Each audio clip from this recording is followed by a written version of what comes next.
Trying to fight off a check as he plays to the point. Instead, he works his way back free. Granlund fires, score! Ovechkin storming in.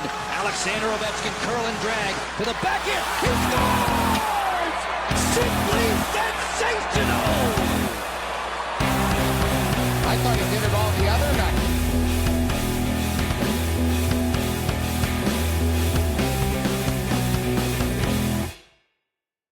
Tervetuloa Kiekkohöyryt podcastiin. Ja täällä on äänessä Miiro, Vantaanjoen väärällä puolella höpisee Joonas. No Joonas, milloin viimeksi olet ollut räpylöillä ja uimalaseilla altaassa?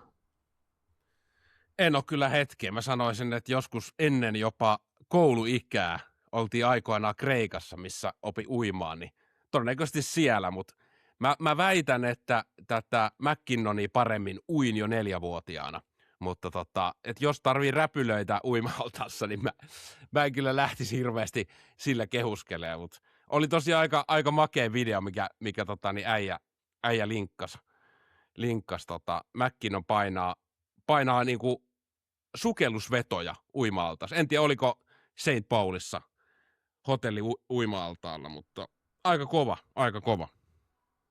Joo, kyllä. Minnesotassa hän siellä painon oli just avautunut ne uima-altaat sinne ulos.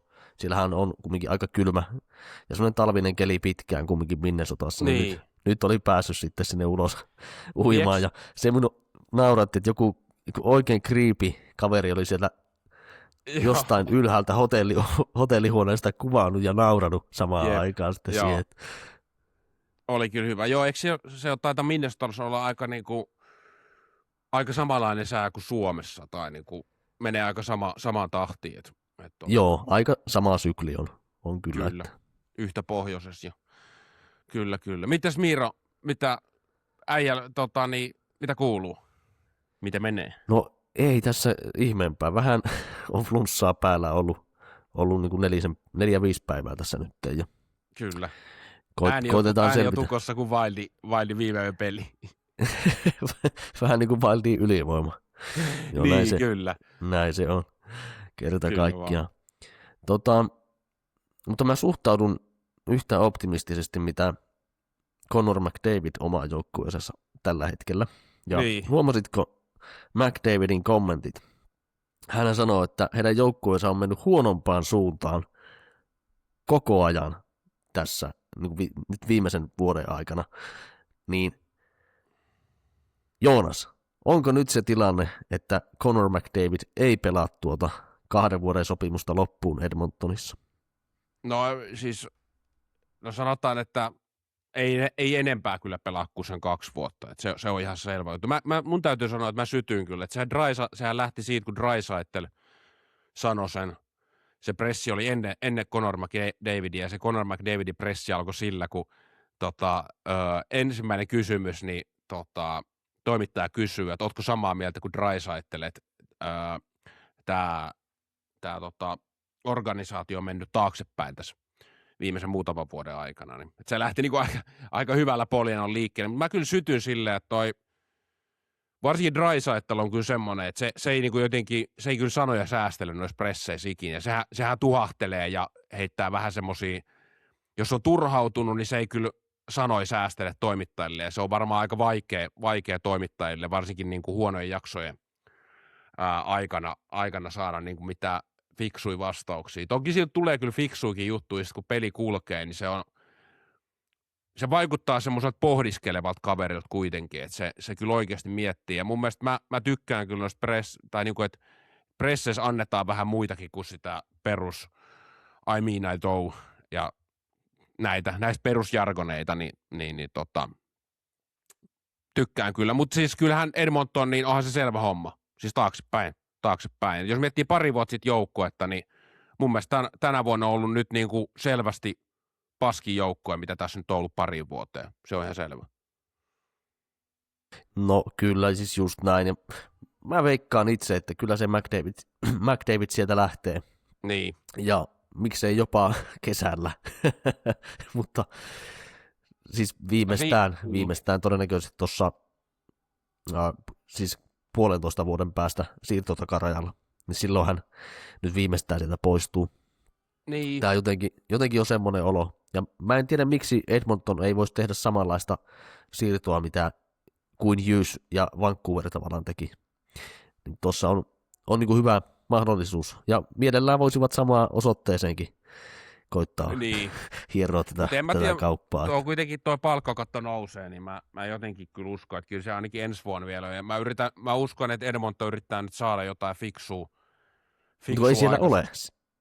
Siellähän ei ole ketään tarjolla nytten kesällä. Niin. Että niitä joutuisi treidaamaan, kun niillä ei ole ketään treidata. Ei ole prospektejakaan silleen siellä oikein tarjolla, että millä olisi isoa valueta. Joo. Niin tuo on vaikea. Ei. Mä näin jonkun huhun näin tuosta Nursesta, että se siirtyisi johonkin. Että sehän olisi niinku sehän olisi lottovoitto, kun Edmonton saisi Nursen siirrettyä muualle. Esimerkiksi semmoiseen, mikä joukkue, että nythän kun tuo palkkakatto nousee, niin se palkkakaton lattiakin nousee. Eli se, jos kuuntelijat ei tiedä, niin kaikkien joukkueiden pitää ylittää myös se palkkakaton alaraja. Niin kuin, eli silloin voidaan ottaa noita, tiedätkö, vähän karmeimpia sopimuksia, että se alaraja ylittyy, niin semmoinen joku Chicago tai joku vastaavahan pystyisi Nursen sopimuksen ehkä ottaa, mutta sitähän se vaatisi, ei ne muuten saa. Ja sitten kun siellä on Tristan Jarry, joka ei edes pääse pelaamaan, niin painaa ihan karmeen lapulla esimerkiksi myös, niin on vaikea. No on jo, ja just tuo, että mä itsekin näin mock tradein Vancouver Canucks vastaanottaa Darnell Nursin sekä Tristan Jarryn ja joku kolmas heppu, ja toiseen suuntaan lähtee säkillinen kiekkoja. Elikkä näin se on, että se olisi ihan oikein, ja hyvä diilihän se olisi, koska on kyllä paha lappu taas tuolla Tristan Jarryllä, että taisi olla vähän pidempi lappu mitä sillä Skinnerillä, niin oli vaikea tilanne Edmontonilla, että ovat nyt pitkäksi aikaa sainanneet. Ulkomuistista tulee siis mieleen tuota. Kyllä. Joku voi korjata, jos olen väärässä. Mennäänkö me noihin playoff-tilanteisiin nyt ylipäätään tällä hetkellä? No ei mä nopeasti vielä kaivoin tuosta Edmontonista Anna mennä. Niin mä nopeasti kaivoin vielä tuosta Edmontonista ton palkkakato, että siellä on nyt niin kuin ensi kaudeksi, niin on kuitenkin se 16 milliä tilaa palkkakatos niin kuin niin kuin tällä hetkellä. Että sitten jos katsotaan, niin kuin, että kenen sopparit loppuu, niin kyllähän siellä toki loppuu tosi monella, että siellä loppuu esim. Henry Gue, Dickinson, Roslovic, jotka pelaa. Kassu Kapanen, mä veikkaan, että Kassu Kapanen lähtee tuolta. Se näytti niin hyvältä tuossa playereissa, että varmasti nosti arvoa ja lähtee kyllä, ja toivon, että lähtee johonkin muualle. Ja siinä on toki Conor Murphy, mutta tuossa on ehkä mutta noihan mitkään ei ole kyllä mitään, sanotaan hirveän kummosia pelaajia. Että noitten sopimus päättyy, ja sitten on vielä se 16 milliä tilaa. Et siihen kun se Edmonton sai sen Nursen kautta, no toi on siis, mun täytyy sanoa, että vielä karmeempi on toi Mattias Ekholm. Se oli siis niin huono. Se on mun mielestä ollut koko kauden tosi huono. Ja silloin vielä, niin kuin, onko sillä 6 vuotta vielä, 4 vuotta vielä sopimusta jäljellä. Että sentään nyt ensi kauden jälkeen, ensi kauden onneksi se tippuu tuohon 6 millistä 4 milliä, että se kyllä auttaa Edmontoniin. Että 4 millin pakki hän ehkä just on. Mutta joo, ei mitään. Jäädään seuraa Edmontoniin ja mennään vaan noihin playeripareihin, jos ei sulla ole noista palkkakatoista tai tuosta niin kuin Edmontonin tilanteesta. Joo, ei ole. Se on semmoinen, mikä tulee puhututtamaan. Ja hyvä, että saatiin tartuttua siihen tässä kohti.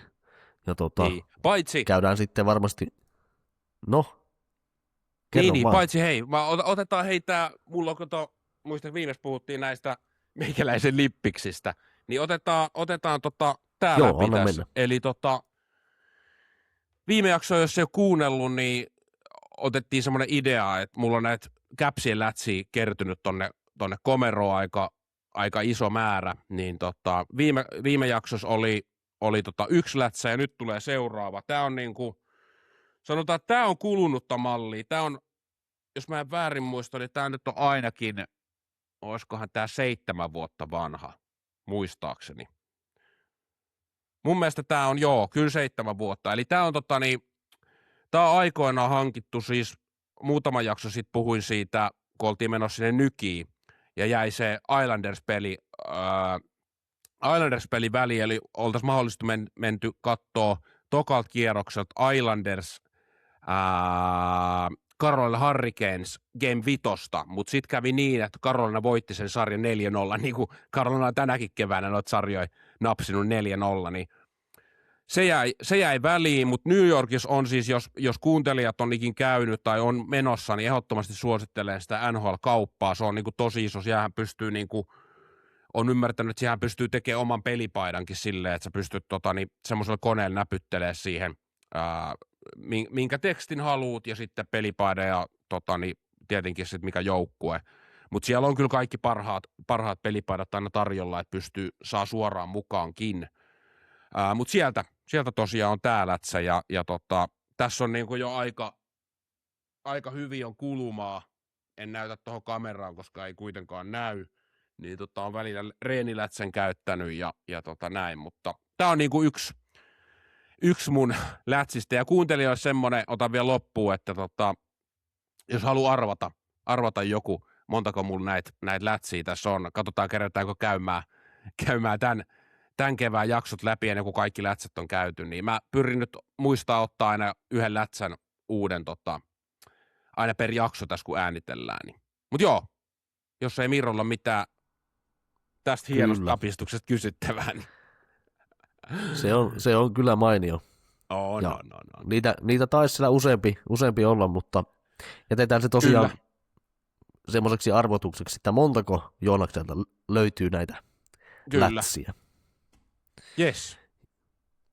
Ja lähdetään pikkuhiljaa näihin jäljellä oleviin joukkueisiin, ja tässähän niin kuin näkyy nyt tämänhetkinen odottama.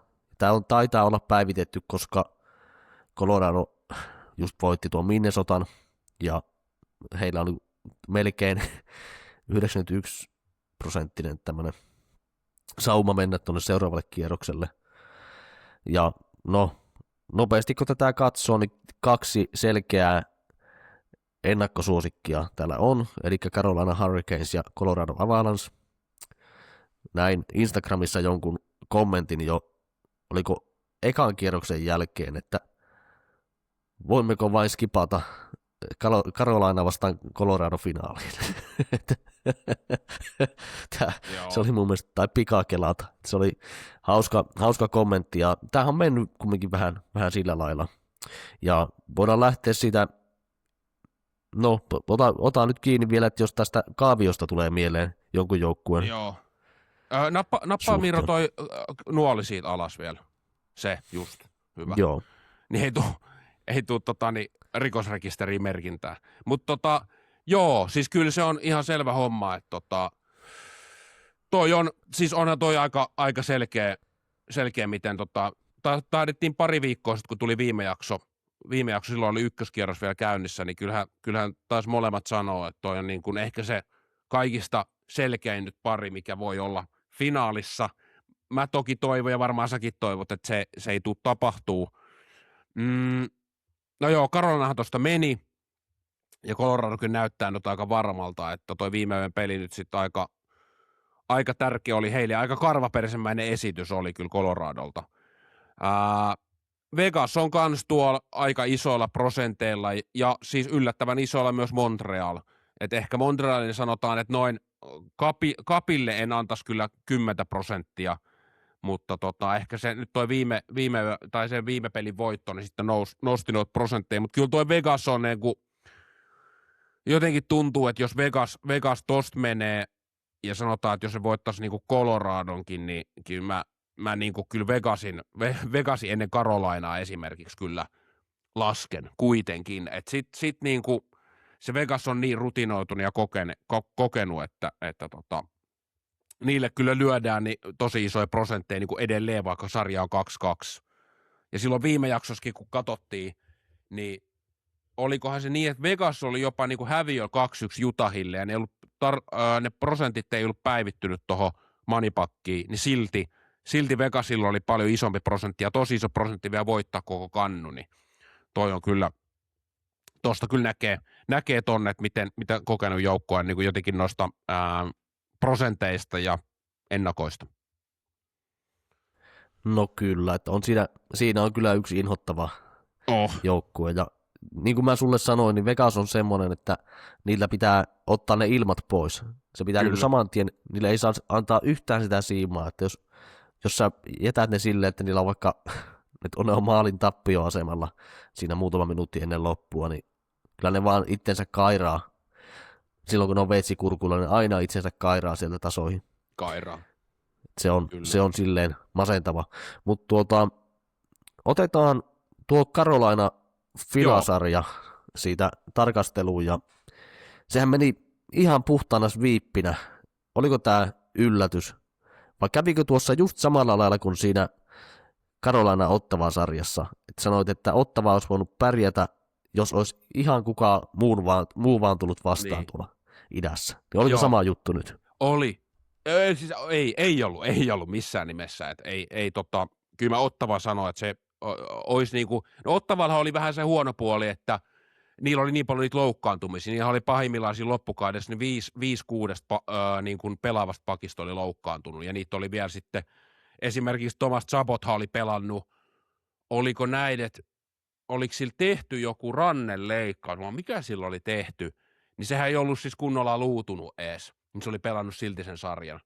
Ja mut joo, kyllä tää oli kyllä niin selkeä sarja kuin olla ja voi, että tuli kyllä niinku ennakoituukin, että se tulee niinku, en usko, että yli 5 ottelussa Carolina tosta menee jatkoon. Saatko sä hei siihen sen moneypackin saatko sä sen 4. pelin siitä, miltä ne näyttää ne tilastot siitä viimeisestä pelistä, koska sehän oli niinku ehkä kaikista niinku tiukoin noista 4, niin voidaan niitä vähän siinä katsoa, mutta tossakin kuitenkin, jos mietitään, niin 2 peliä meni jatkoajalle, ja siinä Carolinassa Ottava-sarjassa mä lunttaan vähän sen, niin siinä meni 1 peli jatkoa. No kuitenkin Carolina, just tää, niin Carolina on kuitenkin nyt 3 jatkoaikaa pelannut tänä vuonna, vaikka se tuntuu, että jatkoaika on aina, tiedätkö, se on kolikoheitto, mutta ei se loppupeleissä ole. Kyllä nämä kovat joukkueet aina ottaa tosi useasti sen, varsinkin hyvät joukkueet ottaa vähän heikompaa vastaan tosi useasti jatkoillisen voiton.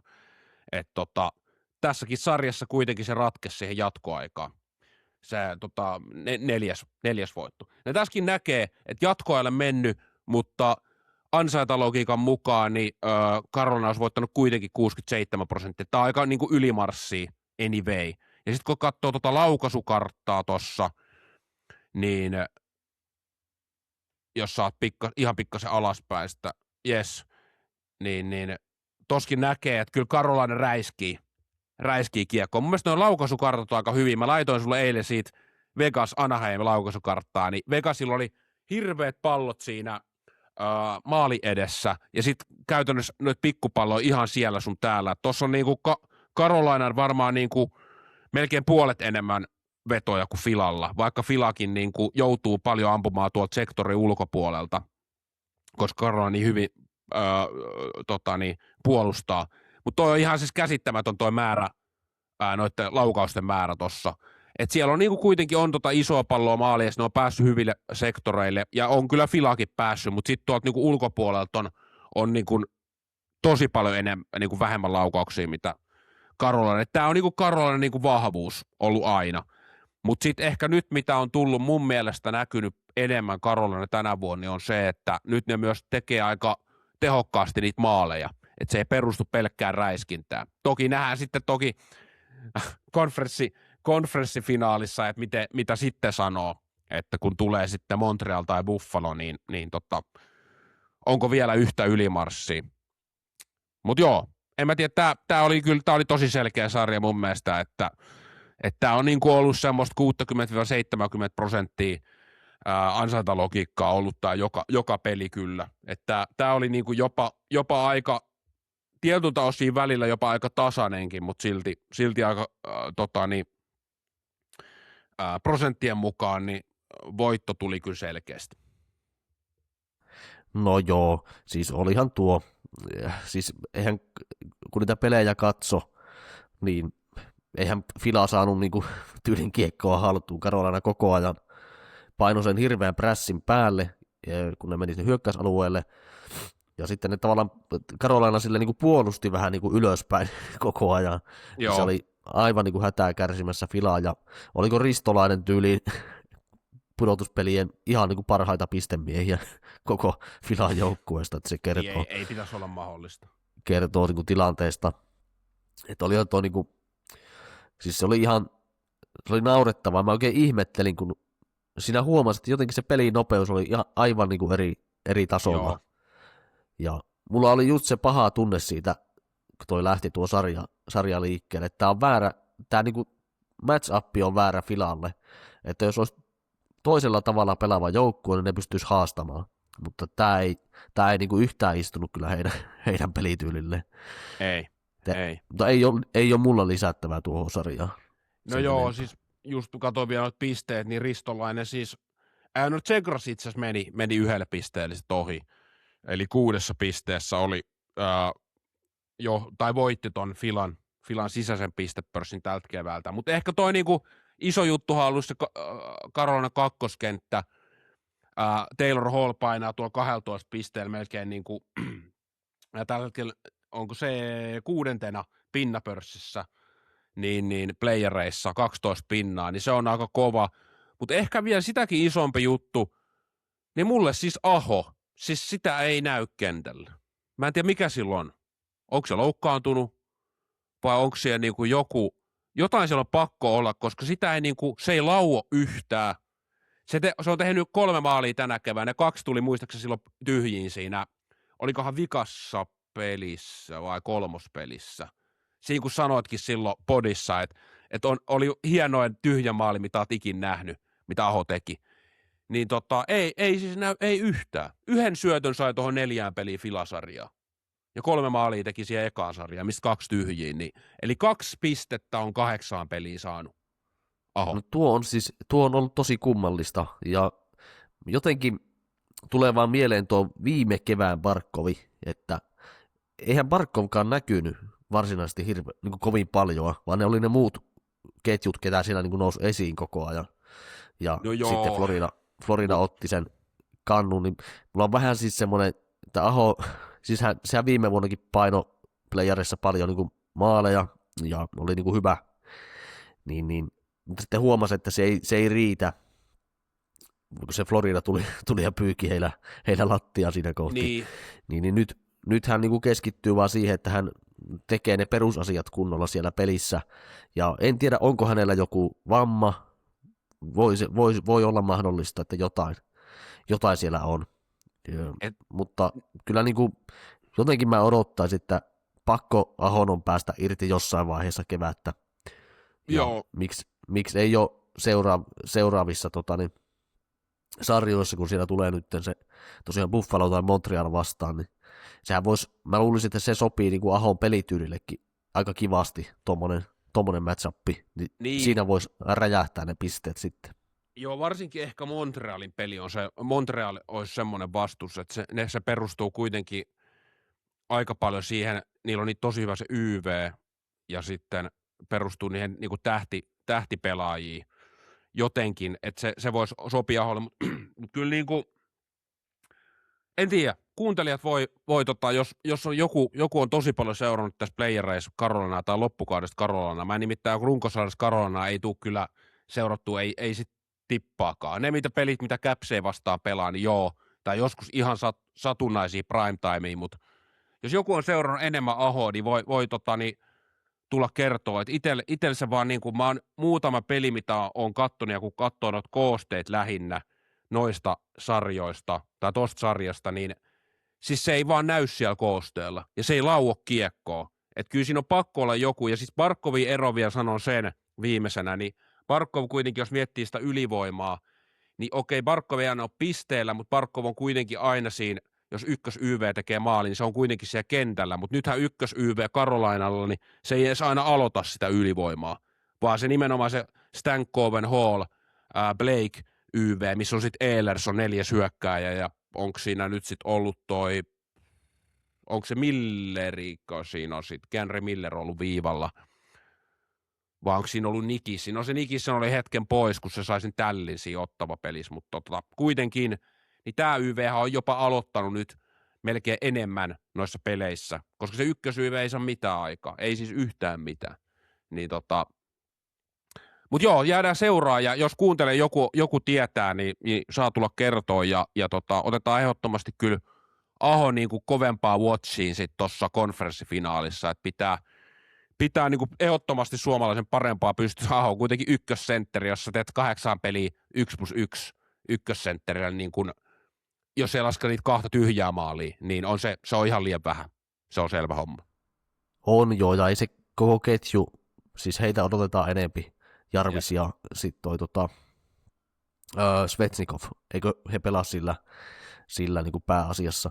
Joo, siis tuossa on, mä lähden Carolinan bandwagoniin siinä kohti, jos niin kuin metsänvihreiltä loppuu kausi kesken, niin siinä on meikäläisen hevonen sitten. Noniin. Mutta niin, mennään seuraavaan sarjaan, ja siinä on se Buffalo vastaan Montreal, ja ai, siellä on Montreal kavunnut johtoasemaan, johtaa tällä hetkellä, oliko 2-1 voitoi sarjaa, ja tässä on paha match-appi, ne ovat tosi tasaisia, ja käytännössä on aika 50-50 kiekkoa. Montreal on onnistunut nyt parissa pelissä tekemään niin kuin hyvää tulosta, ja heillä se ylivoima toimii hyvin. Niin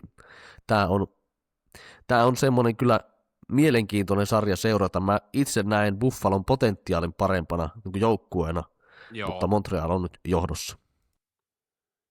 No joo, just näin, että se niin kuin ehkä tuntuu, että se ykköspeli vähän, niin Montreal oli ehkä niin kuin, oli ehkä vähän ilmat pihalla siitä, että oltiin voitettu Game 7 Tampaa vastaan, ja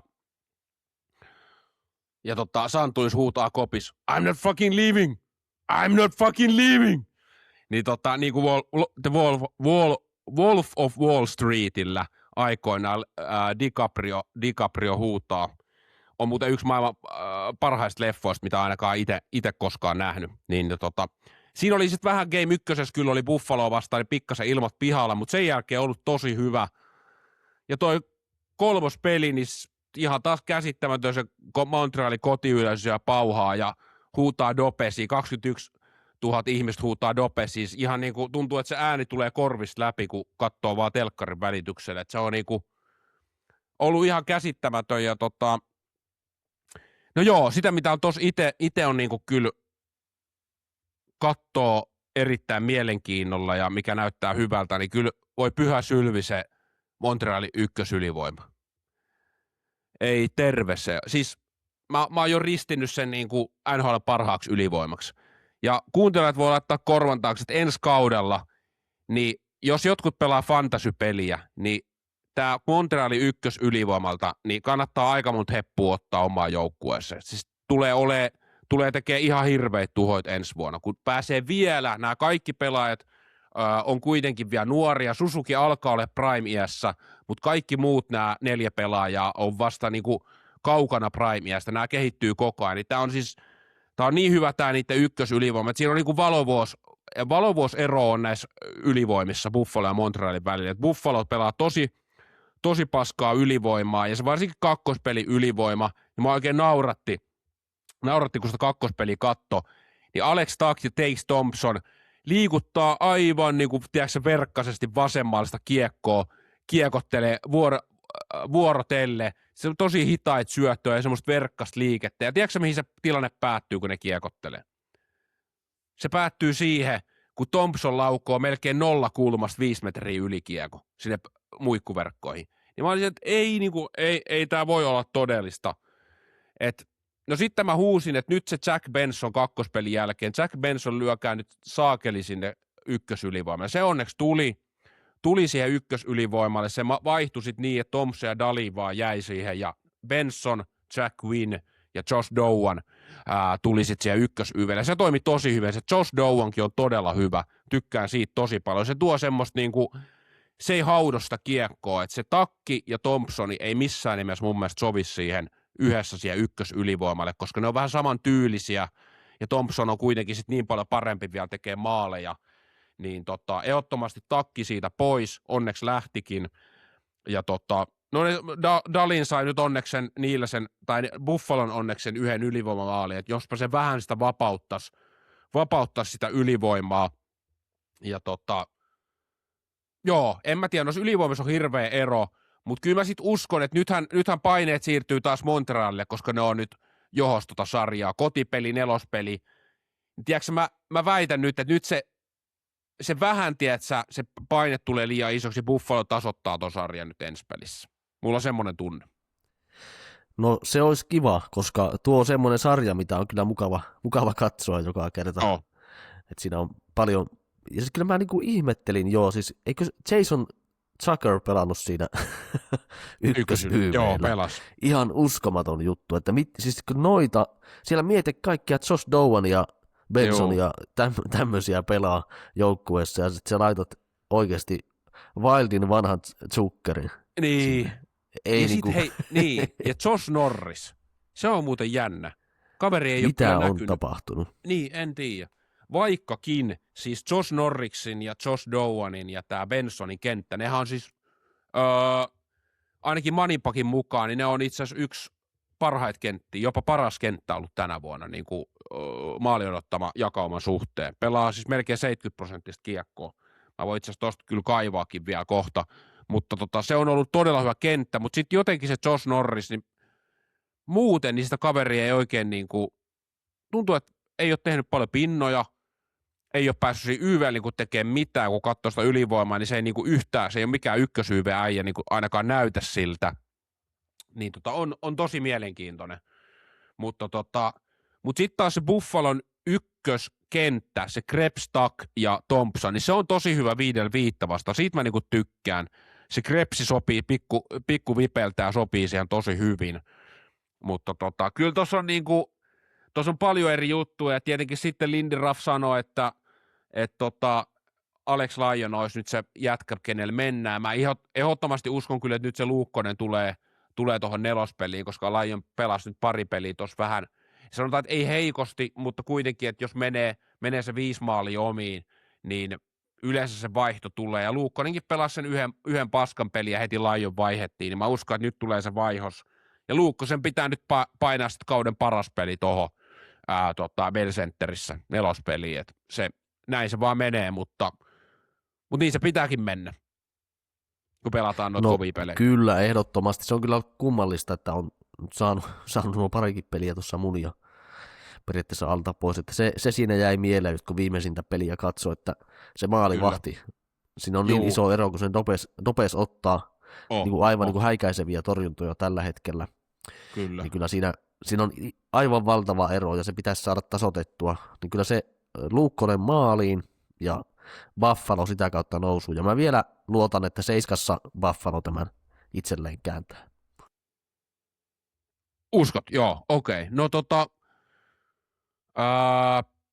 niin, mun täytyy sanoa kyllä myös, että kyllä mä uskon, että se 7 menee, ja kyllä mä Buffalo jotenkin sitten, tämä Montreal on jotenkin, mä en näe sitä niin laajan sit kuitenkaan joukkuetta, että mä uskon kanssa, että Buffalo kyllä 7 on ottaa, vaikka tällä hetkellä se tuntuu hölmöltä sanoa, mutta mennään niillä, mitä on niin alun perin on veikannut. Mitä se Thompsoni, hei, oli aika hyvä sanoatkin se, mitä oli sanonut toimittajalle pelin jälkeen, että no sä voit sanoa siitä.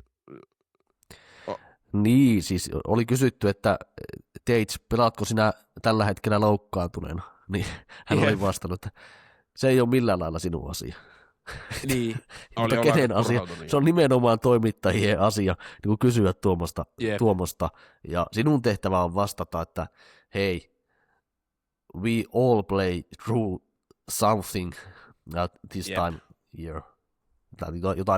Jotain sinne päin. Huono englanti nyt tuossa, mutta kumminkin, että Rallilla. sun pitää selittää se, että ei siellä kukaan ole terveenä pelaamassa playereita. Ja tuo oli niinku ihan käsittämätön kommentti, ja siinä paistaa semmoinen turhautuminen, ja se sai minulla vähän epäilemään tuota Buffalon joukkuetta, kun alkaa tuommoisia kommentteja tulla mediaan, niin se ei ole kaikista parasta käytöstä. Joo. Ja se pikkusen herättää semmoista niinku epäilystä, että mitenköhän tuossa käy, mutta kyllä mä vielä luotan, että heillä pitäisi olla kumminkin pikkusen parempi se rosteri tällä hetkellä. Niin.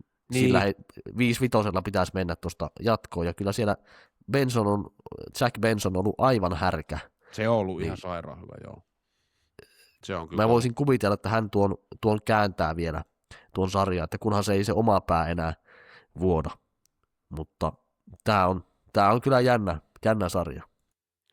On joo, että tuossa on niinku Montrealin pelit aika lailla, tai Montreali oikeastaan nyt eniten tullut tästä tänä kevään seurattua, ehkä niinku Wildin lisäksi. Että Wild ja Montreal on semmoiset, mitä on itse nyt seurannut eniten selkeästi, että niistä on ehkä paras kuva, että tykkään kyllä Montrealista ja tykkään kyllä Buffalostakin, että periaatteessa tämä on kyllä kiva sarja siinä mielessä, että tässä on niinku kyllä, kumpi vaan menee jatkoon, niin toivon kyllä sitten, että näistä jompikumpi menisi sitten finaaliinkin asti, mutta joo, kyllä mä jotenkin sitten vielä tohon, että toi Montreal on sitten kuitenkin, se on aika kokematon, ja mä pelkään, että tossa käy silleen, että nyt kun se Montreal haistaa jo vähän, tiedätkö, veren, ja se koko kaupunki vähän niin kuin haistaa se konferenssifinaalipaikan ton voiton jälkeen, niin sit se lässähtää.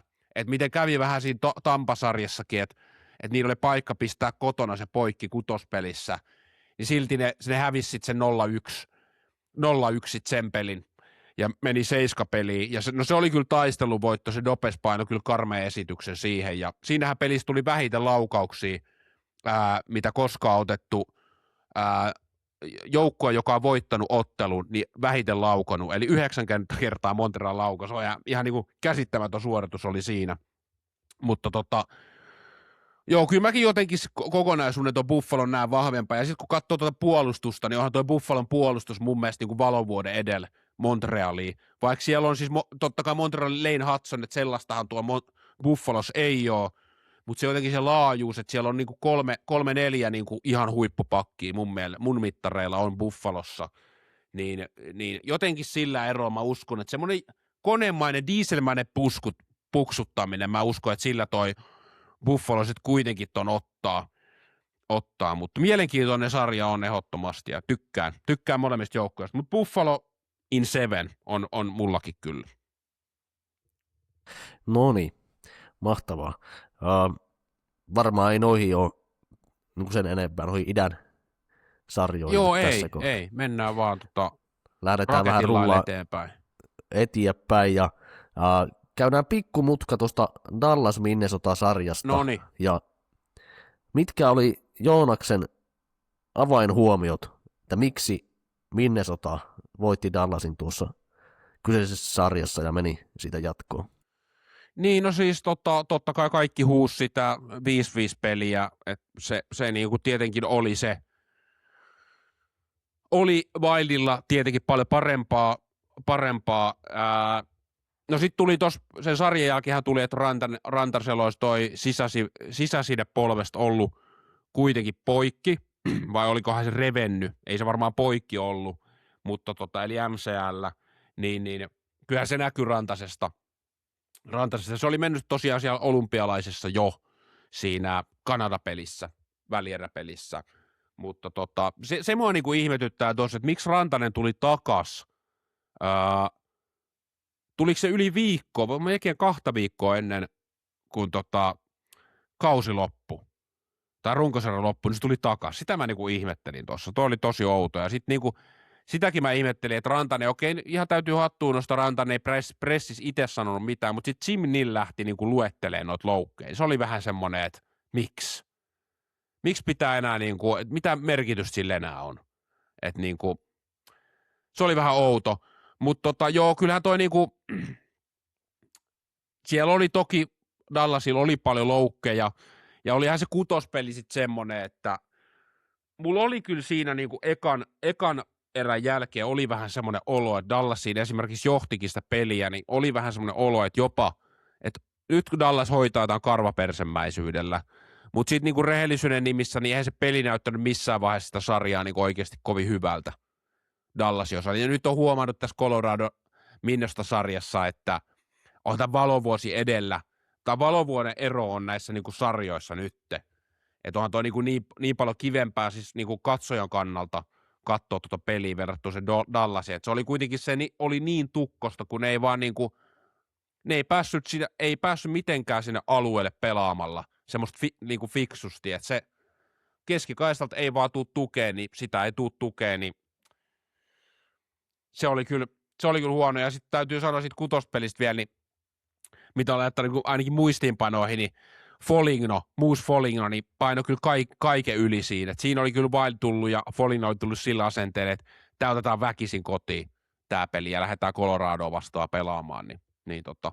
Mutta en mä tiedä, toi Dallas oli jotenkin, se oli niin iso pettymys, että jos toi nyt pitää paikkaansa, että noin paljon oli niitä loukkaantuneet, mitä sillä Jim Nealilla oli siinä listalla, että melkein joka pelaaja oli jossain vaiheessa loukkaantunut tällä kaudella, niin olihan toi siihen nähden oli hyvä suoritus, mutta saa nähdä, mitä Dallasissa käy. Ei niilläkään helppo tilanne tuttos olevaa.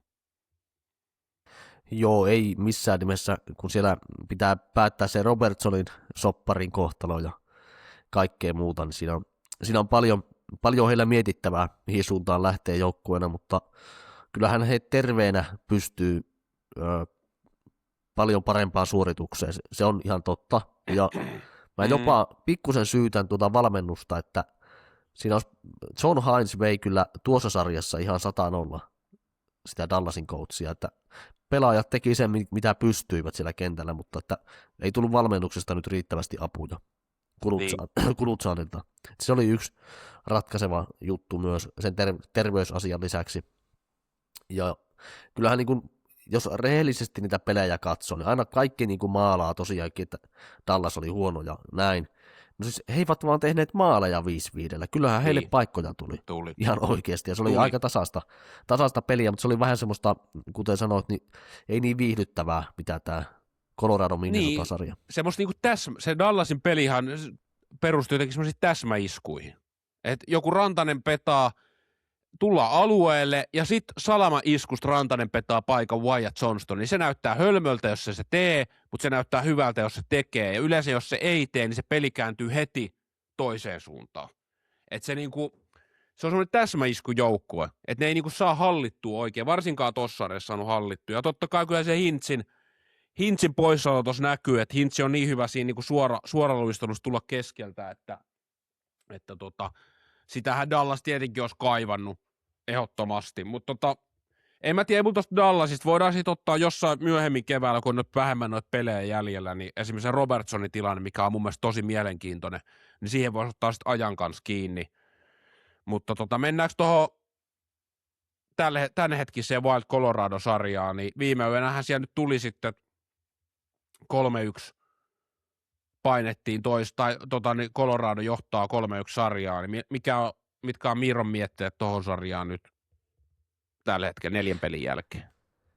No, tympäsee, ja mun mielestä Minnesota jäi tuossa vajaaksi nyt siitä, mitä he aiemmin pelasivat, että oliko se edellinen matsi, niin Folignon veljekset paino 15 taklausta Coloradoon, ja tavallaan sitten Treninit ja muut, kaikki niinku ketjut siellä niinku oikein vyöry.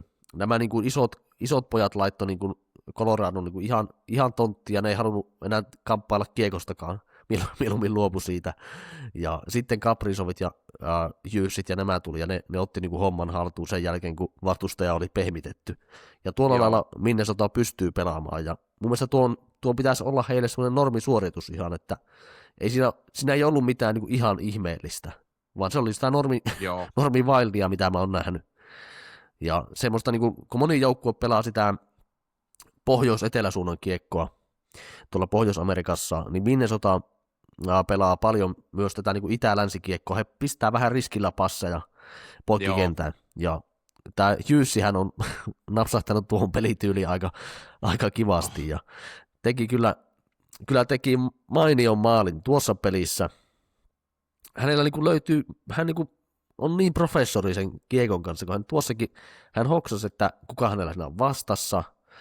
Sitten hän otti pikkusen sitä 10-2, eli potkulautaa, Joo. ja haki sieltä vetopaikkaa, odotti, että Kaprizov on riittävästi maskissa, ja sitten ampui sinne kilpipuolelle Wedgwoodille, kun hänellä ei ollut mailaa. Niin se oli aika mahtava, mutta siinä edellisessä sarjassa Hughesillähän oli se tilanne, että se voittomaali, mistä kaikki puhuu, että se oli niin kuin tuurilla tuli pomppu Minnesotalle siinä Dallas-sarjassa, se koko sarjan Niin, voittomaali. Niin faktahan on se, että Hughes itse oli saanut siis ohjeet niin kuin Wildin valmennukselta, että me ei voida ohittaa Otingeria suorilla laukauksilla, että meidän pitää hakea kimmokkeita ruuhkista ja tälleen, Okei. että se on se ainoa tapa saada Aika se kova. maali. Niin Hughes itse näki, että Lybyskinin luistin on oikeassa asennossa, hänellä ei ollut mahdollisuutta pelata Kaprizoville eikä Hartmanille sitä kiekkoa, mutta hän Joo. ampui Lybyskinin luistimen kautta kiekon maaliin.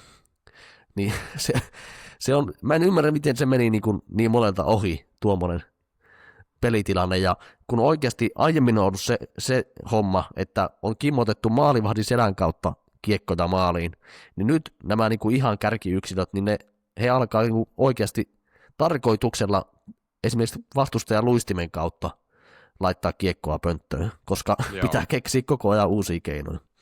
Mutta tuommoinen pieni arvostus kuin Hughesista, että on kyllä aivan uskomaton ollut, ja viimeisin peli nyt, niin ei se nyt ihan niin toimi, että jos kentälle ilmestyy ainoastaan kuin Hughes ja Jesper Wallstedt, niin silloin ei paljon voi Coloradoa vastaan pelata, ja John Hines oli aivan, hänestä näki, että hän oli todella turhautunut tuossa pressissä sen pelin jälkeen, että joukkue ei saanut sitä efforttia mitenkään päälle, mikä sieltä Joo. olisi kaivettavissa.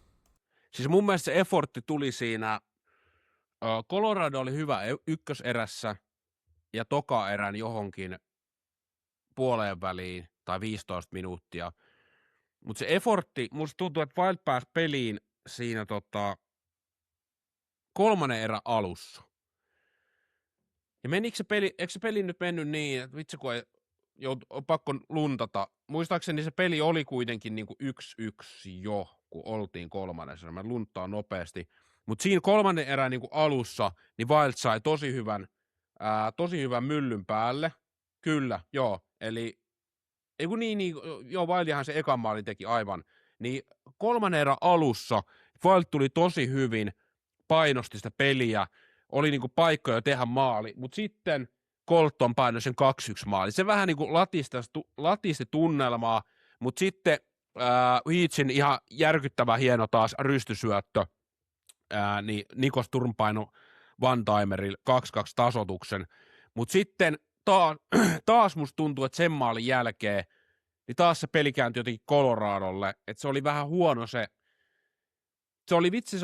oli Coloradolle ihan järkyttävän tärkeä se Coltonin maali. Et jotenkin tuntuu, että jos Wild olisi tehnyt sen 2-1 maalin siihen kolmannen erän alkuun, niin se olisi kääntynyt Wildille toi peli. Mutta sitten jotenkin semmoinen, että jos vertaa, miten kova esitys Wild painoi siihen kolmospeliin, niin mun mielestä se oli yksi tämän kevään oikeasti kovimmista esityksistä, mitä mikään joukko on näyttänyt. Niin sitä ei näkynyt lukuun ottamatta kolmannen erän alkuun mun yhtään Wildilta. No ei todellakaan, siis se siinä ihmetyttää, että miten voi noin paljon ailahdella se taso, ja ei vaan ymmärrä. Ja siellä olisi oikeasti vielä Brudin ja toi Eriksson EK reservissä, Jep. niin ei hyvänen aika. Täytyy toivoa, että Eriksson EK tulisi nyt tuohon Game 5. No molempien tilannehan on se, että Brudinilla on todennäköisesti nilkka murtunut, ja Joo. Michael Russo, tämä Minnesotan sisäpiiritoimittaja, osasi sanoa, että Eriksson EK:lla on alaraajassa murtuma. Eli tämä on tilanne. Joo. Niin se saa nähdä, että tuleeko pelaamaan. Aika Voihan se jännä, olla, että että murtuma, kun se oli non-contact-tilanne. Joo, se justiin. Ja sitten hän on niin turhautunut ollut siitä, kun siis tuommoisessa tilanteessa meni vielä se jalka. Joo. Mutta ja hän palasi siihen Dallas-peliin takaisin vielä, vaikka se oli se murtuma siinä jalassa. Niin. Mutta ei ole sen jälkeen pelannut yhtään. Ja toivotaan, että tulisi tuohon viimeiseen matsiin.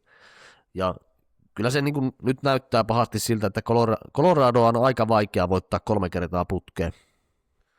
Mutta Joo, se, 2 se kertaa pitäisi vielä voittaa vierais, niin on se kyllä. Niin, siis, mutta teoreettisesti mahdollista on, että jos tuon seuraavan matsin voittaa, niin sitten pystyy sen ajamaan 7-peliin tuo homman. Ja sitten hommat on vielä auki. Että niin, se on mahdollista. Ja sittenhän ne paineet kääntyy taas Coloradolle siinä tilanteessa, niin. Mutta se on niinku, mutta joo. Se on jännä, ja sitten siis tuossa on turha niin kuin ottaa semmoista niin kuin alemmuuskompleksia, koska jos kun aiemmin on mietitty, että Minnesota on niin kuin semmoinen vähän niin kuin hyvän mielen joukkue, kiva joukkue, kenellä ei niin kuin kumminkaan ole kunnon pelaajia, niin jos tarkasti katsotaan vaikka nyttenkin pudotuspelien pistepörssiä, Jep. niin kyllähän Minnesotan top 3 pelaajat on huomattavasti laadukkaampia, mitä Coloradon top 3 pelaajat. Että niin.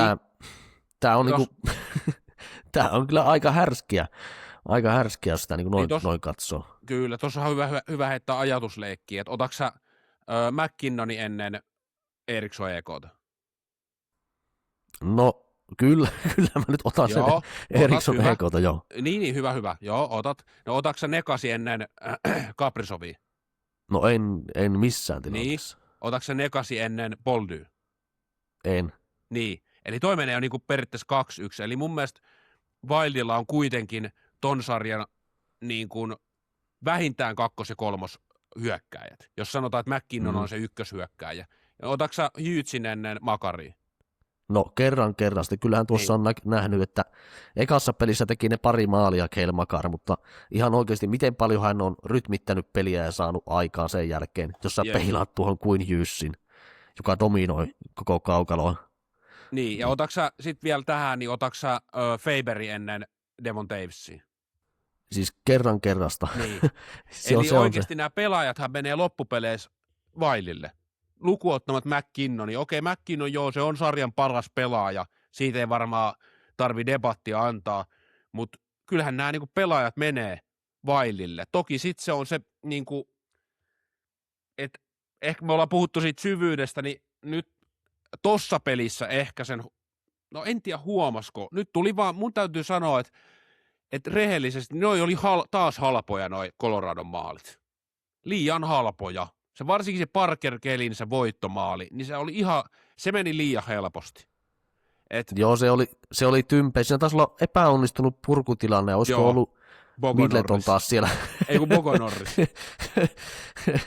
Siellä oli Jack Harry Bogosian ja Jacob Middleton olivat siellä puolustamassa oikein niin kuin isännät paikan päällä ja yrittivät saada limppua ulos alueelta ja eipä onnistunut. Ei. Ja sieltä poikittaissyöttö ja menikö se kumminkin ihan niin kuin ihan putkeen siinä sen veto. Taisi olla ylänurkkaan, oikea ylänurkkaan se Kelin veto siis, one-timerina. Että kyllä vähän harmittaa. Olkapään kautta, muistaakseni. Joo. Ja se oli vähän semmoinen ripuli, kuitenkin se veto.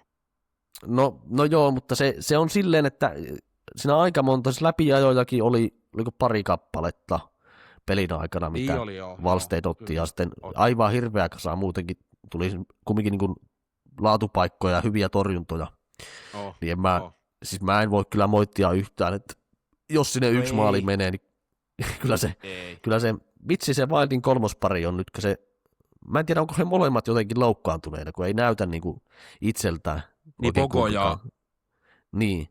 Joku vamma siellä. Bogohan oli se oli siinä ekassa erässä vähän aikaa poiskin. Se lähti sinne pukkariin. Joo.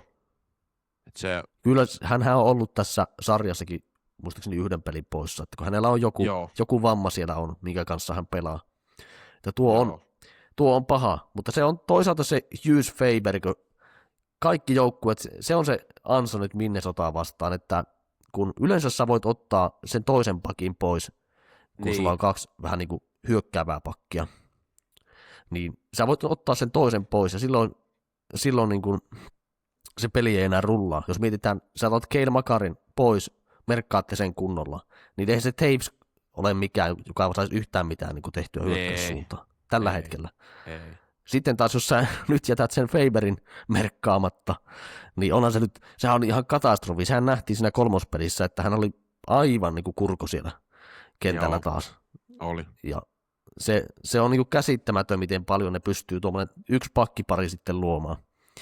Niin vitsi, miten tuosta saisi? Kyllä se olisi niin kiva, jos sen saisi sen seiskapelin.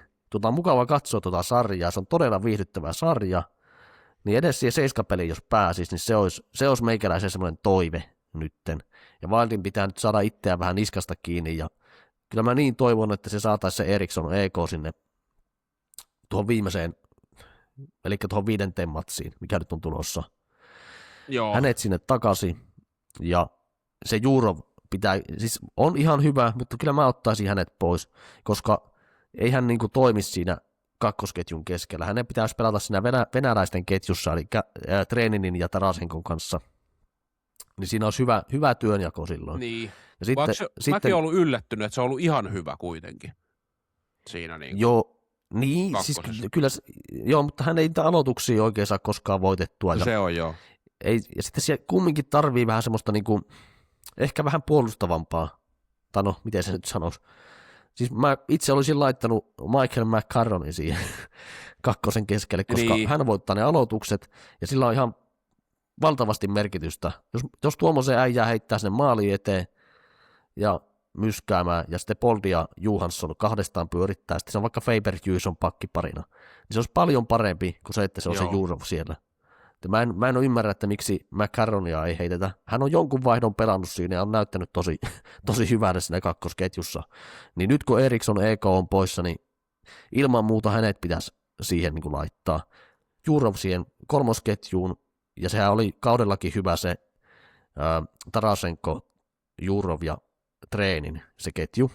Pelasi tosi hyviä pelejä. Sitten jäisi Foligno sinne nelosketjuun. Niin tuolla pystyisi vielä kairaamaan. Ja se on, siis aloituksillakin on ihan valtava merkitys noissa peleissä. Niin. Joo, vitsi. Hartman ja just McCarron on ottanut noita aloituksia aika paljon, ja sitten on mennyt vaihtoon sen jälkeen. Esimerkiksi just kun 4-4 on tuossa edes pelattu, niin monta kertaa on käynyt sitä, että Hartman on käynyt ottaa sen aloituksen, voittanut sen, ja sitten Boldi hyppänyt siihen Kaprizovin kanssa kentälle toiseksi hyökkäjäksi. Itse asiassa se Hughesin maali, mikä tuossa lähti, oliko se 4-4 tilanteessa, olisi Kaprizovin maali. Niin, siinä kolmospelissä. Kyllä. Joo. Niin se oli Michael McCarron, joka laitettiin aloittamaan. Ja hän kävi voittaa aloituksen omassa päässä, ja sitten suoraan polki vaihtoon Boldy-kentälle, ja sitten niin kuin tapahtui taikoja siellä, että se oli kyllä tosi hyvin. Kaprizov jätettiin tavallaan sinne haueksi sinne omaan päähän. Joo. Hän luikerteli sieltä, ja mä en tiedä miksi he eivät saaneet merkattua Kaprizovia. Faber veti itseensä 2 miestä muistaakseni siinä tilanteessa, ja he yritti Hughesia myös samalla ottaa kiinni, niin jotenkin se Kaprizov sitten jäi. Niin se vaan liukui siitä keskeltä läpi. No, ehkä eivät halunneet antaa Vantheimeria Boldylle, eivätkä halunneet päästä Hughesia kiekkoon, niin sitten piti antaa Kaprizovin sieltä luikerella. Tuo on melkein pahin nelikko, mitä voit saada 4-4 vastaan tällä hetkellä. Siis tällä hetkellä, joo, kyllä. Sanotaan, että Montreal pistää aika hyvin kampoihin myös, mutta kyllä mä ottaisin mieluummin ton, koska noi pystyy, siis se minkä just kolmospelissä mä huomasin, niin mitä nämä Wildin pelaat, nämä parhaat pelaat, sitten kun ne pääsee tuonne kulmaan röyhimään, niin sitten nämä Colorado mun mielestä hyökkäät varsinkin tosi kusessa. Eli just Nekas ja McKinnon, niin ne ei ole vahvimmillaan niissä kulmissa vääntämässä. Varsinkaan Nekas, se näyttää välillä aika tyhmältäkin siellä kentällä, kun se vääntää tai joutuu olemaan siellä puolustusalueella. Mutta joo, se oli kyllä hieno se Kaprizovin maali. Se oli hauska, toi Faberihan sanoi siinä pressissä sen kolmospelin jälkeen, että joo, että jos kentällä on Bolts, Hughes ja Kirill, The Drill, niin ei voi paljon mennä pieleen, jos syöttää ihan kelle vaan näistä kiekoa. Että näinhän se menee, että se on kyllä, sanotaan, että oli kyllä aika kauniin näköistä peli, kun nämä herrat pääsee 4 pelaamaan siinä, niin Mutta toivotaan, että nähtäisiin vielä enemmän kuin 1 peli peli Wildilta tänä vuonna. Et on sen verran kivaa katsottavaa, ja jospa se Eriksson Eko sieltä tulisi sit mukaan. Tuossa nelospelissä täytyy vielä siitä Hyytsit sanoa, en tiedä pistikö silmään, kun se on hauska noi ylivoimat, aina kun niitä lähdetään hakemaan sieltä päädystä ylivoimaa. Käytännössä kaikki jengithän pelaa sillä jätöllä, ja Dallas itse asiassa pelaa semmoisella jätöllä vielä, että 2 kertaa jätetään, Heiskanen jättää aluksi, ja sitten saattaa vielä Johnston jättää vielä Duchenelle tai toistepäin, mutta lähes joka joukkue pelaa sillä yhdellä jätöllä, että kaikki ne muut pelaajat jää seisoo siihen siniselle, niin Hyyts oli taas tekemässä sitä, eli lähti polkea sieltä maalin takaa, tuli siihen keskialueelle ja oli jättämässä kiekkoa taakse, mutta ei jättänytkään, vaan paino potkulaudan keskialueella ja näki, että nyt on muuten vähän hitaampi kaveri siinä Coloradolla puolustamassa. Josh Mansoni pienellä potkulla sisältä ulos ja pääsi niinku laukoon vielä, mutta oli vähän semmoista kuitenkin huonommassa kulmassa, että ei päässyt niin hyvälle paikalle. Mutta oli ihan sairaan hieno muuvi, että niinku, kyllä se Hyytsi vaan, se näyttää niin helpolta se luistelu, että oksat pois omenan piirakasta niin sanotusti. Oli kyllä, se oli tosi hyvin haistettu. Ja hän taas katsoi, että kuka siinä on vastassa. Ja sitten hän näki, että siinä niin kuin avautuu. Hän just Manson jätti semmoisen käpin siinä, että pääsi Hughes niin kuin ihan heittämällä kiertämään. Se oli mielenkiintoinen. Se oli hyvä. Mä sanon vielä sen tuosta Hughes, se oli hauska. Siinä samassa pressissä, kun ne oli Faberin kanssa, niin mua alkoi naurattaa, kun Hughes heittää vakavalla naamalla siinä sen maalista, siinä kolmospelin maalista, kun se pääsi sitä potkulautaa vetää siinä. Niin se vakavalla naamalla sanoi, että joo, että Burns oli siinä vähän vaikeassa tilanteessa, kun hän lähti heittää potkulautaa, että hän oli vaikea saada, tai niin kuin Burnsin oli vaikea saada Hughes kiinni. Ja mä vaan nauroin, että joo, että no oli aika vaikeassa tilanteessa, jos Burns pelaa Hughesiä vastaan, otetaan luistelukilpailu, niin kyllä se Burns on aika vaikeassa tilanteessa siinä. Se heitti ihan vakavalla naamalla tommoseen. Joo, se on sama. Sitten se oli siinä Team USA, kun pelasi Ruotsia vastaan, niin siinäkin oli sama, että kun hän huomasi, että Landeskog tulee vastaan, niin just näin. hän kusetti siinä. Ja sitten sanoikin vielä jälkeenpäin, että nimenomaan hän huomasi tuon. Että se on mahtavaa. Kyllä noi on, siis on kovia. Toki Josh Manson, hän tuli nyt se oli muutaman pelin tuossa poissa, niin voi olla, että se on sitten jotenkin sen haistanut tuossa tilanteessa, minkä äsken kerroin, mitä tuli ylivoimalla, niin ei se Josh Manson millään parhaalla jalalla ollut siinä. Ja. Näetkö muuten, hei se Josh Manson paino pikku tupella McCarronin päähän? Oli kyllä todella härski temppu taas. Mä en ymmärrä, mä en vaan niinku ymmärrä noita, että koska siis Minnesota pelaa niinku rehtiä fyysistä kiekkoa ja pehmittää niinku vastustajia, mutta mä en muista, no Ryan Hartman on joskus, mennään vähän vuosia taaksepäin, niin on tehnyt niinku paskamaisia temppuja, siksi mä en hänestä tykkää, mutta käytännössä ne on aina niinku vastustajat, aina niinku joko Coloradon tai Dallasin tämmöisiä pelureita, ketkä sitten tekee tommosia niinku epäurheilijamaisia temppuja, mitkä ei kuulu millään lailla jääkiekkoon taas. Joo, se oli hauska. On kyllä. Siis sanottiin lähetyksessä, että mä en itse osannut, en ole niin hyvä Lontoon taitaja, että olisi pystynyt lukemaan huulilta, että se Manson sanoi siinä penkillä, että että hän yritti niinku tuolla hanskalla lyödä. Mutta miten ethän sä nyt voi lyödä hanskalle, jos sulla on ihan selkeästi se ote silleen, että sun tuppi on ulkona. Niin ethän sä voi selittää sitä, että mä yritin hanskan lyödä. Toki se osumahan oli aika pieni, ja siinä oli pieni matka, että ei siitä jos kovaa tälliin voinut saada. Että törkeä oli, mutta mun täytyy sanoa, että mä itsekin totesin siinä, kun se tuli se 2+2 siinä, niin se meni aika oikein. Että se niinku, ja se sanoisikin se selostaja siinä, että todennäköisesti molemmat joukkueet oli tyytyväisiä tuosta tuomiosta. Että se vitonen niinku, mun mielestä se olisi ollut kuitenkin liikaa. Että periaatteessa tekona se olisi voinut olla vitonen, mutta kun sitten se, jotenkin se matka oli oikeasti niinku muutaman 10 senttiä, mistä se paino sen. Niin, mutta niinhän se on, jos sä mailan tupella toista lyöt, niin sehän on muutaman 10 senttiä. On, aina. joo. Että se on ihan selvä juttu. Ja McCarron itse niin oli vihainen tuosta tuomiosta muistaakseni siinä. Oli. Ja se oli hyvä, siinä ja, erätauon sattuu tulla, yleensä ne erätauot tulee skippailtua, mutta siinä sattuu olla ESPN-lähetyksessä, niin McCarronhan sanoi, että Josh Manson on likainen pelaaja, and he's always been. Et se joo, oli kyllä. aika Sieltä aika tulee yllättävä suora kommentti. Jos kyllähän, hänhän on pelannut Centralissa, eli Nashvillessä pelannut niin kuin aiemminkin, niin Totta, joo. tuttu kaveri on. Ja kyllä niin kuin, no itsellä jäi kyllä semmoinen fiilis, että se vitonen olisi siitä pitänyt antaa, ja jos Manson olisi lentänyt tuosta ulos, niin silloin siinä kohti Minnesota olisi todennäköisesti voittanut tuon pelin.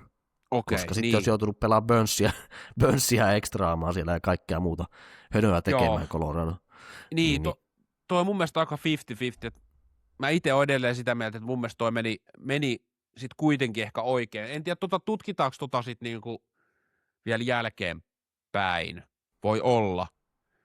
Mutta no joo, ei siinä mitään. Wildhan teki kuitenkin siitä YV:ltä maali, että siinä mielessä siinä oli vähän niin kuin kuitenkin sai ansiota tuomiolle, mutta joo, ei se voittoa sitten kuitenkaan tuonut, niin eipä sille mitään maa.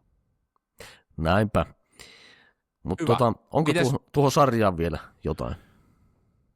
No ei mitään semmoista niinku sen ihmeempää, että tuossa nelospelissä tuli vielä se mieleen, että siinähän Wildi oli 17 minuuttia ilman laukausta, että kyllä sekin niinku kertoi siitä, mitä sanoit, että John Hines oli pettynyt pressissä pelin jälkeen, että ei ollut semmoista kunnon efforttia, niin jos 17 minuuttia olet ilman laukausta pelissä, mikä sun on periaatteessa niinku pakko voittaa, että sulla on oikeasti hyvä saama vielä mennä jatkoon, niin se on anteeksi antamatonta. Että toi oli kyllä, täytyy sanoa, että yksittäisiä hetkiä lukuun ottamalta, niin ei ollut hyvä peli Wildilta. Ja niin kuin mä sanoin alussa, niin Coloradolta karvaperse-esitys. Että toi on mestarijoukkueen esitys, kun ei voi muut sanoa.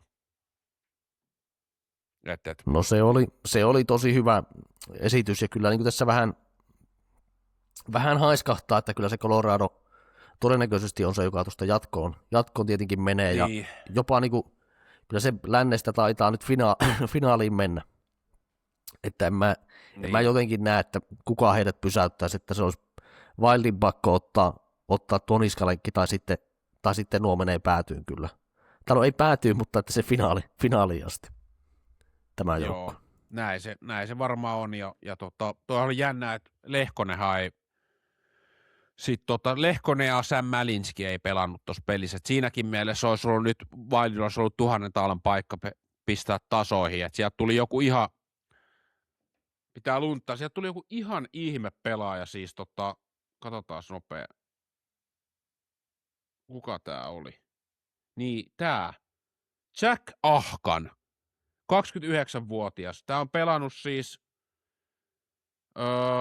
uralla NHL, tai siis Coloradossa 2 peliä pelannut 24-25 kaudella ja 11 peliä tänä vuonna. Niin tämmöinen kaveri, 29-vuotias, tuli tonne puolustukseen. Kyllä se pelasi, no joo, 7 minuuttia pelasi.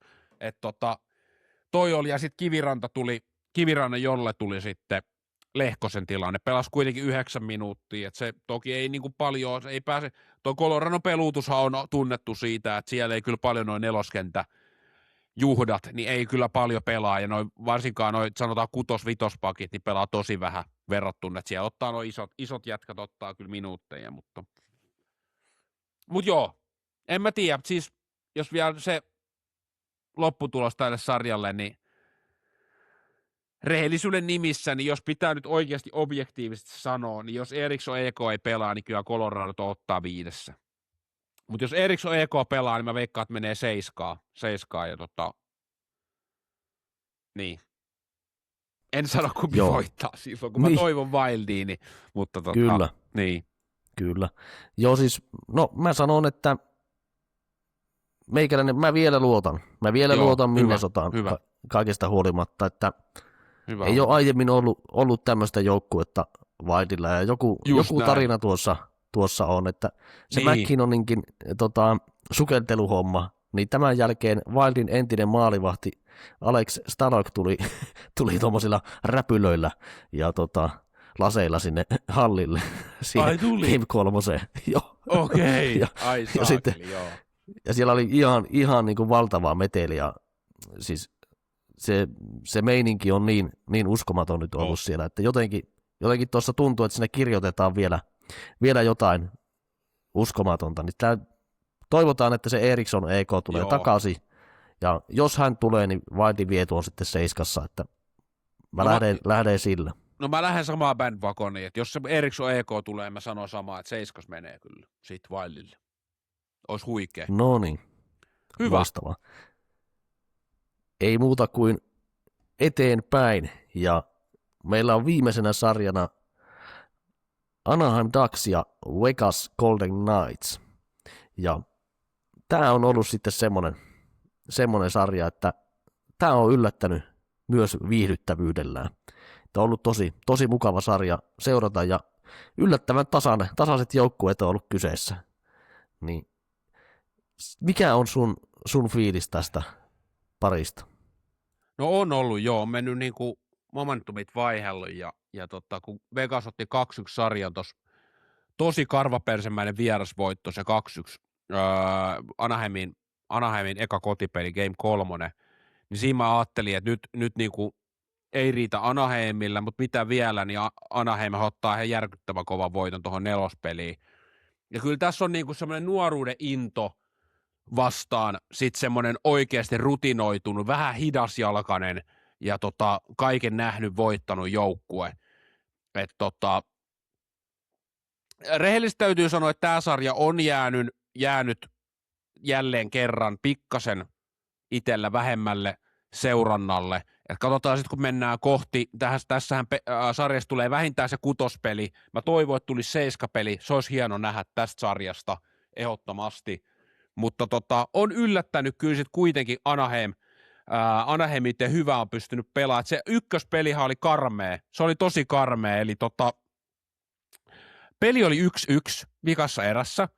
Jack Eichel ja Jackson LaCombe, Anaheimin pakki, paino 1-1 kiekkoa, molemmat polki täysiin, ja Eichel pääsi pujahtamaan just semmoisella hetkellä siihen Jackson LaCombe eteen, että tuomari ei viheltänytkään pitkää kiekkoa. Ja Jackson LaCombe vähän niin kuin lopetti pelaamisessa, vaan huiskasi siihen kiekkoon päädyssä, ja Eichel saa kiekon ja syöttää, ja sitten lopulta olikohan Ivan Barbas sen painaa maali eest tyhjiä, 2-1 maali, ja se jäi sitten voittomaaliksi, se oli 5 minuuttia ennen loppua, pelin loppua, niin se oli kyllä halpa maali, ja siinä kyllä Joel Gwenville niin painoi mursuviiksi painoi sitten pikkuhuudot siellä penkillä, siinä katsoi ne Anaheimin pelaajat, että se meni vähän jo kyyryyn, että nyt kaveri tulee päälle, mutta joo, se oli halpa tapa, että se ehdottomasti se peli olisi pitänyt mennä jatkoille, että siitähän toi Anaheim voisi johtaa jopa sarjaa 3-1, mutta ja siinä pelissä, siis Game 1, niin Anaheim oli mun mielestä todella hyvä, ihan siis todella hyvä, se peli tuli katsottua ja näytti niinku tosi hyvältä, oli mun mielestä pelin päällä, mutta sitten jostain syystä se Vegas voitti, ja joo, en mä tiedä, siis mä uskon, että tämäkin tulee olemaan pitkä sarja, ja tässä on selkeät mun mielestä vahvuudet molemmilla joukkueilla. Eli nuoruuden raikkaus, nopeus, ja sitten on tämä Vegasin niinku kokemus ehdottomasti, niin en tiedä. Vaikea nähdä oikeastaan, että tässä ei mulla ei mä pystyisin perustella molemmat sulle, Miiro, että kumpi tämän voittaa aika helposti. Joo, kyllä tässä molemmille löytyy ne syyt, ja oli todella tärkeä tosiaan toi viimeisin voitto Anaheimille. Kyllä. Tämä Vegasin karvapersemäisyys on se, mikä inhottaa. Just se, mistä niin kuin jakson alkupuolellakin sanoin, niin Vegas on semmoinen joukkue, että jos sä pääset niitä vastaan niin kuin johtoon ja pääset hyvin asetelmiin, niin älä tee sitä Utah Mammothia siinä kohti, vaan sitten pitää oikeasti ottaa ne pikkusen ruuvia vielä kireemmälle, ilmat pois, ja sitten viet sen 3-1 sarjan niin kuin johtoon, niin siinä kohti Vegas ei enää oikein kyllä itseään kampea. Että toi oli paha, että ne pääs Vegas ottaa sen 2-1 johdon siinä, vaikka se nyt tasottu, niin jotenkin se ikävästi jättää nyt semmoisen maun, että Niin.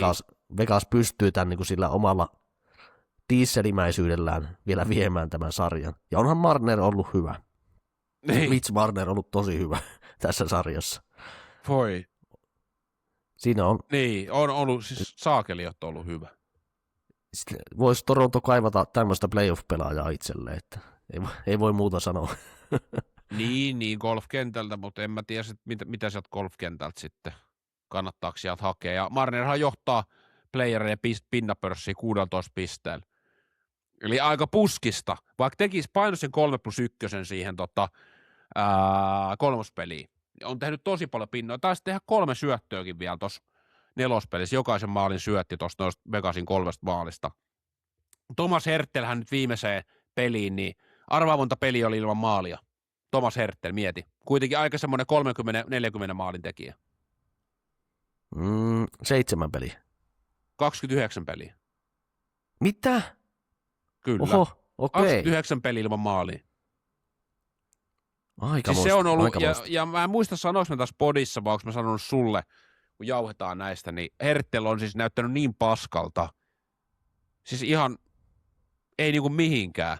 Ei yhtään mihinkään. Se otettiinkin siitä ykkösYVltä pois. Mulle ei nyt viimeisintä huutoa, pitäisi tuossa Daily Face-offista kaivaa, että onko se pelaaksisi ykkösYV, mutta ainakin jossain vaiheessa otettiin siitä pois, koska ei saa mitään aikaa, mutta no, en tiedä, voiko laittaa sitten niinku kuivan kauden piikki, että onko tuossa jotain muutakin sitten Herttelillä, että kun ei maaleja tullut, mutta no, Vegasin kannalta niin varmasti tärkeä maali, että vaikka hävisivät ton nelospelin, niin sai sen maalin tehtyä. No kyllä. No, ei mulla tuohon sarjaan hirveästi lisättävää itsellä ole. Ei ole niin paljon tullut itselläkään katsottua just tuota match-upia, että pari peliä on silleen sivusilmällä pystynyt katsoa. Ja no, tuota on paha veikata, että kumpi tästä menee jatkoon, mutta jos toiveikkuudella mennään, niin kyllä mä se Anaheimin otan. Ja sillä lailla, että he nyt puristaa ne ilmat pihalle, Granlundit, Killornit ja muut, nyt on se henki päällä, ja he ei halua niin kuin jättää tuota niin kuin puolivillaiseksi, ja he ymmärtää sen varmasti, että Vegas pitää pistää aivan ahtaalle, niin nyt Ducksit ottaa ja vetää 2 voittoa putkeen ja paukuttaa tuon 6. Omassa kotihallissaan hirveä meteli päällä, selänne siellä tuulettaa oranssissa takissa. Niin tässä se tarina on. Ja siellä on muuten ihan, siis siellä Honda Centerissä on muuten ihan karmea meininki. Siis se on muuten yllättänyt meikäläisen, että se on niinku ihan siis älytön hulabalo päällä. Mutta mä toivon ehdottomasti Ducksia. Unelma-konferenssifinaali olisi kyllä Ducks Wild. Siinä olisi menoa ja meininkiä, mutta kyllä mä pahoin pelkään, että Vegas tämän 7 ottaa. Eli nyt tämä niin kuin sanoit, että tämä meni nyt huonosti, että Vegas sai heti siinä 3. pelissä takaisin ton kotiedun. Eli vaikka ne hävisi ton 4. peli, niillä on silti kotietu, niin se on kyllä paha. Että kyllä mä silti, valitettavasti sanon, että Vegas tämän 7 ottaa, mutta toivon kyllä Anaheimia ehdottomasti tähän, että Anaheimilla on kyllä on nälkäinen joukko, että Anaheimilla on hauska se, että nehän pelaa niillähän ei ole ykkösylivoimaa, se on varmaan ainoa näistä 8 joukkueesta, jotka on jäljellä, niillä ei ole ykkösylivoimaa. No Karolainakin on vähän, että onko se Aho YV vai se Stankoveni YV ykkös-YV, niin sehän on vaikea, Stankoveni YV on periaatteessa näyttänyt nyt ykkös-YVltä, mutta Anaheimilla on sama homma, että niillä ei ole ykkösylivoimaa, eli ne pelaa vähän 2 eri, ja jopa se niin sanottu kakkos-YV, missä ei ole Leo Carsonia, niin sehän on tehnyt nyt tuhoja tässä sarjassa, ja se on tosi useasti aloittanut ne ylivoimat ja pelannut tosi hyvin, eli siinä nimellisessä ykkösylivoimassahan on Kreider, Carson, Granlund, Troy Terry, ja sitten meidän John Carson siellä pakkina viivalla, mutta se paremmin on saanut tulosta se kakkos-YV, missä on Killor, McTavish, Seneke, Puter Gauthier ja sitten tämä Jackson Lacombe sit luutii kapelimestarina. Että ne käyttää molempia ja sekin on, sanotaan jos Anaheim tuosta menee jatkoon, niin sekin on aika hyvä tilanne, että teillä on 2 NS yhtä vahvaa ylivoimaa. Nämä on tosi niin kuin fiksusti jakanut nämä. Tässä on niin kuin Carson vetää sitä ykkösylivoimaa Granlundinkaan, mutta sitten kakkosylivoimalle sulla on vielä jättää niin kuin Beckett Senneke ja Cotter Coutier. Ne laukoo, tiedätkö, Senneke laukoo sieltä vasemmalta raitilta ja Cotter Coutierilla on karmea pommi leftin puolelta, laukoo sieltä oikealta puolelta. Niin nämä on tosi hyvin jaettu nämä ylivoimat. Ja sitten mikä on itselle pistänyt vielä silmään, niin tämä Jacksola kombe, joka on nyt ollut ihan varmaan aika monelle tämmöiselle tosi perus NHL-seuraajalle, on kyllä viimeistään tullut tutuksi tämän kaverin nimi nyt tässä NRin playareissa. Että kaverihan oli jo, jos ei kuuntelijat tai jotkut kuuntelijat, jotka ei seuraa niin tarkasti NHL:ää, niin Jacksola kombehan oli Jenkkien olympiajoukkueessa, joka voitti kultaa, mutta ei pelannut yhtään peliä, eli nousi siihen, olikohan Seth Jonesin tilalle, kun Seth Jones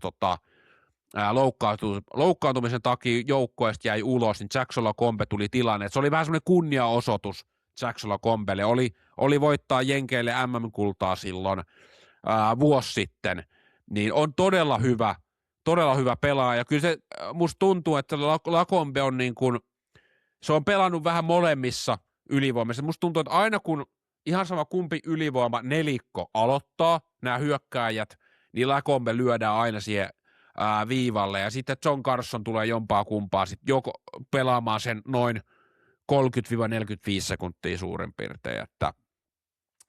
Mutta hyvät on kyllä viivapelaajat. Mutta mehän toivotaan, Miro, että John Carson tulee kesään sitten meille takaisin, eikö niin? Kun nyt toi iso lappu loppuu. No kyllä, totta kai, olisihan se todella tyylikästä, että Carson palaisi vielä Washingtonin tuolta. Karvaperässä Sigmonkaan painaa siihen, hei, jää hyvä story ensi vuonna, ai että. Ja Ilja Protasit ja kai, ai että. No joo, mennään Capsiin joskus myöhemmin, muuten mä puhun tunnin Capseista, jos mä pääsen vauhtiin, niin ei mennä siihen ja niin sulla oli Anaheim 6, mä sanon Vegas 7. No hei, sit mä lyön sulle tähän vielä viimeiseksi potuksi, niin no lyödään molemmat hei. Mä sanon heti aluksi kärkeä itselle, eli ykköskierroksen MVP, niin mulla vaikka Tampa tippu, niin saat miettiä muutama sekunnin, niin mulla oli kyllä Brandon Hagel. Ja siitä syystä, että mä sytyin, vaikka mua ärsyttää, niin kuin mä sanoin silloin viimeksi, mua ärsyttää se äijä, mutta mun on pakko syttyä, että miten niin kuin sytyttävä pelaaja ja semmoinen, että kaikki vihaa, jotka pelaa sitä vastaan, tekee kaikkea kentälle. Ja mulle varsinkin, mikä mulle nosti sen Hagelin mun mielestä ykköskierroksen MVP:ksi oli se, että se paino siinä Montreal katkaisupelissä, missä Montreal olisi voinut mennä jatkoon, niin jatkoajalla peli 0-0, niin Hagel lyö viivalla alimpana pelaajana sen Montrealin hyökkääjä vipuun ja syöttää sinne kulmaan. Mä en nyt muista, kelle Tampan pelaaja syötti. Ja sitten Tampan pelaaja kulmalta syöttää vielä maali eteen, josta sano nyt, kuka sen Tampan maali sitten teki. No, ei tule nyt suoraan mieleen. Sitä kautta se Hagelin peli siinä, siitä se peli, tai se, missä maali tuli, peli lähti kuitenkin Hagelin siitä viivatanssista, niin sanotusta tanssista, ei ehkä Win Hyytsmäisestä tanssista, mutta kuitenkin, niin mulle Hagel on ykköskierroksen MVP. Mitä onko äijällä sama? Ykköskierroksen MVP. Niin. No mä otan sen Lacombe, koska kumminkin pudottivat Edmontoniin, niin kyllä mä sanon, että se oli sen verran kova temppu, että mä uskallaan hänet nostaa siihen. Joo. No sit mä lyön heti sulle potun takas vielä, niin kuka sitten on tällä hetkellä nyt, jos tänään pitäisi valita MVP pysti, niin kuka on niin kuin tällä hetkellä nyt siinä? Nyt ei saa enää ottaa mitään Brandon Hageleet, jotka on jo kentällä. Siis tällä hetkellä. Tällä hetkellä, no, kyllä. Minun mielestä koko pudotuspelien paras kenttäpelaaja on ollut Quinn Hughes. Joo, kyllä. Jokuhan voisi sanoa joku Karolainen pelaaja, jos 8 peliä on pelannut, esimerkiksi Freddie Andersen, alkaa olla aika lähellä, mutta mä oon samaa mieltä, ehdottomasti Quinn Hughes tällä hetkellä. Eli kyllähän jos Quinn Hughes ei olisi tuossa Waidilla, niin ei Waidi niinku, mun mielestä ei pääsisi mihinkään. Sulla voi olla eri listat, että kuka on niin kuin Wiley tärkein pelaaja, mutta kyllähän tällä hetkellä niin kuin, siihen tulee hyvä, niin kyllähän Quinn Hughes tällä hetkellä niin ihan siis niin kuin käsittämätön. Ja viime yönähän Quinn Hughes paino yli 10 vuoteen ei ole pelasi 34 minuuttia viime yönä. Mieti. Eli yli 10 vuoteen ei ole tommosia minuutteja kellotettu ilman jatkoaikaa. Niin on aika tärkeä. No on joo, ja ihan oikeasti siis kun täällä kaikki niinku, mä en ymmärrä miksi sitä niinku aliarvioidaan tämmöistäkin pelaajaa. Hänellä on 2 pistettä enemmän mitä Nathan McKinnonilla tässä vaiheessa pudotuspelejä. Hän on pakki. Ihan oikeasti. Niin kyllähän tuo niinku ihan jäätävää, ja onhan Kirill Kaprizov ollut myös tietenkin tosi hyvä, että ei voi niinku moittia playoff-suoritusta, mutta niin meikäläiselläkin olisi sulle vielä viimeinen täky. Noniin. Ja mä nyt heitän, että sinun on pakko valita, mihin joukkueeseen Connor McDavid tulee siirtymään Edmonton Oilersista. Mutta kuuntelijat, tässä kohti nopea huomio vielä, eli ottakaa podcasti seurantaa Spotifyssa, arvostelkaa 5 tähteä ja menkää YouTubeen myös, ottakaa siellä tilaukseen. Meillä on nyt parissa viikossa tullut hyvin yli 70 tilaajaa sinne, niin laittakaa ihmeessä sieltä tilaukseen, niin jos meillä tulee jotain kerrottavaa podiin, aikatauluihin, muihin liittyen, niin sitten sieltä YouTubesta tulee se viesti teille, niin se on Kyllä. meille se helpoin tapa viestiä niissä tilanteissa. Ja Joonas, mikä on tuomio McDavidin uuden osoitteen suhteen? Ei saa sanoa Edmonton. Ei missään tapauksessa. Joo, no. Heitetäänkö kovan eka cliffhanger ja sitten vielä niinku pallo suoraan ottaa, niin baseball-pallo suoraan ottaa. McDavid. Kellä on tarvetta, kellä on tilaa. No kaikilla on tilaa palkkakatossa. McDavidhän tulee sen 20 milliä ottaa sitten seuraavaksi.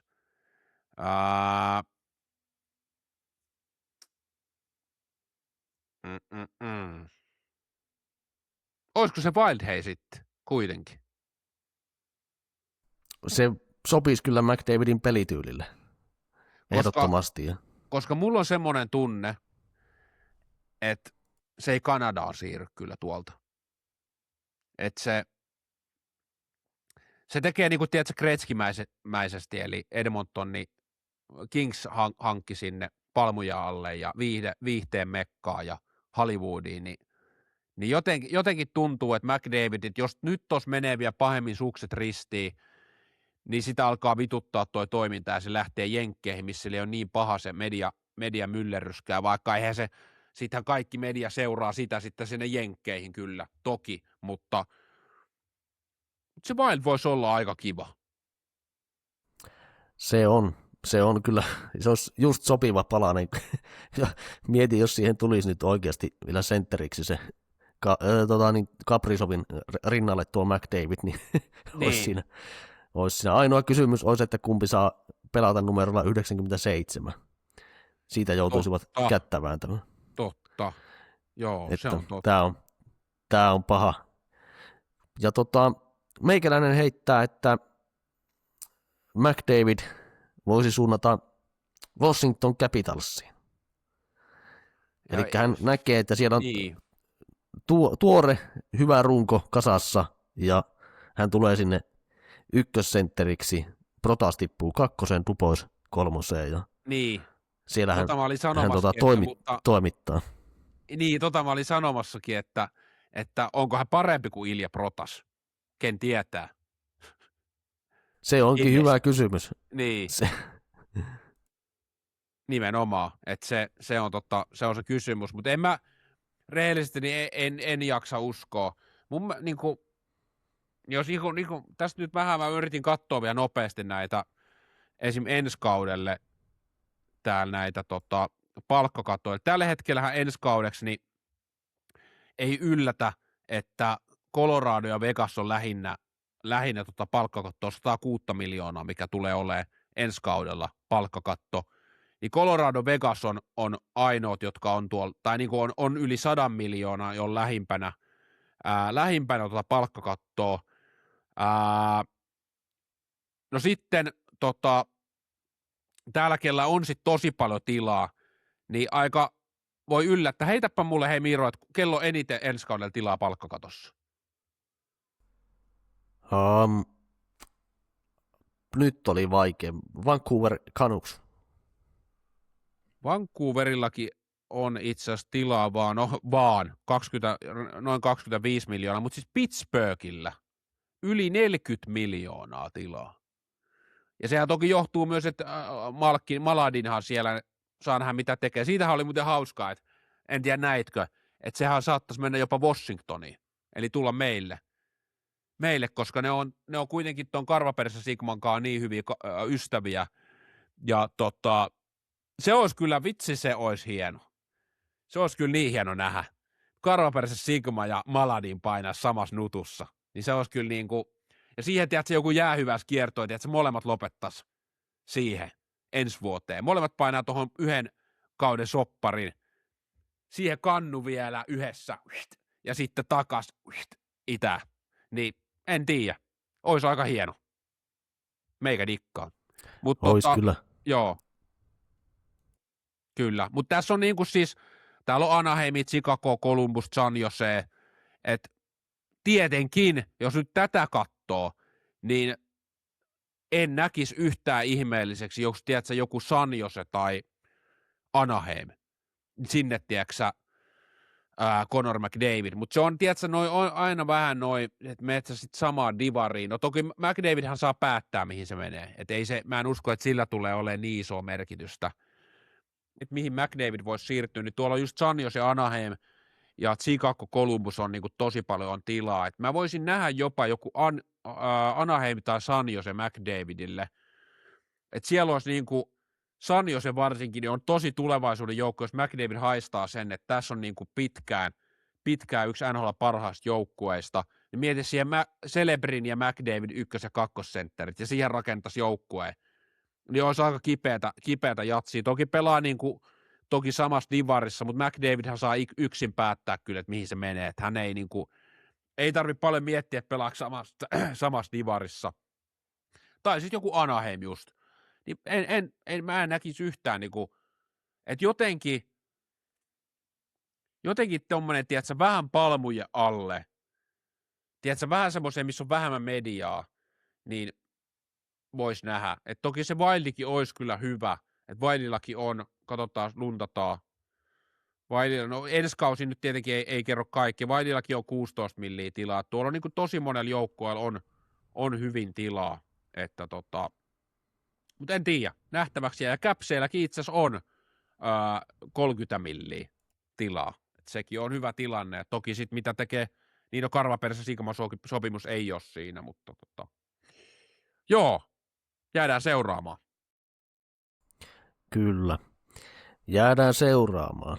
Ja ei muuta kuin seuraavaan jaksoon. Morjes! Morjesta!